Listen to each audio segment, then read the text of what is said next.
ஸ்ரீமதே ஸ்ரீவராக மகாதேசிகாய நமஹ. ஸ்ரீமதே ரங்கராமானுஜ மகாதேசிகாய நமஹ. ஸ்ரீமதே ஸ்ரீனிவாச ராமானுஜ மகாதேசிகாய நமஹ. ஸ்ரீமதே நிகமாந்த மகாதேசிகாய நமஹ. ஸ்ரீமதே ராமானுஜாய நமஹ. அடியேன் மணப்பாக்கம் யோனி பக்தி சாரதாசன். கோதாஸ்துதி 18ஆம் ஸ்லோகம். சூடாபதேன என்ற ஸ்லோகத்தில் சுவாமி தேசிகன் கோதையின் ஆடை மாலைகளால் அரங்கன் பெருமைப்படுதலை பற்றி விளக்குகிறார்.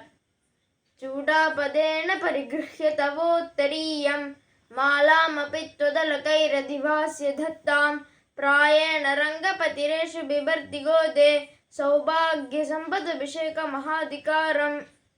தாயே கோதாதேவியே, திருவரங்கபதியான உன் நாயகன் உனது மேலாடையையும் உனது கொத்தான கார்குழல் மனம் ஏற்றி கொடுக்கப்பட்ட மாலையும் தனக்கு கிடைக்க பெற்றவுடன் மிக ஆர்வத்தோடு ஏற்றுக்கொண்டு தன் திருமுடியில் சூடிக்கொள்கிறான். தான் மங்கள சுரூபனாக ஆவது மட்டுமின்றி பிறருக்கும் மங்களத்தை தரும்படியாக பெருமை பெறுகிறான். இதுவே மிக பெரிய செல்வமன்றோ?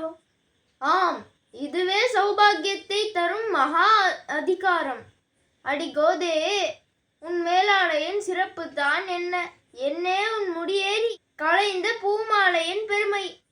சௌபாகியம், சௌபாகியம், சௌபாகியம். அடுத்த ஸ்லோகத்துல கோதை சூடிய மாலைகளை சூடி அற்புத மனம் பெறும் அரங்கனை பற்றி பார்க்கலாமா?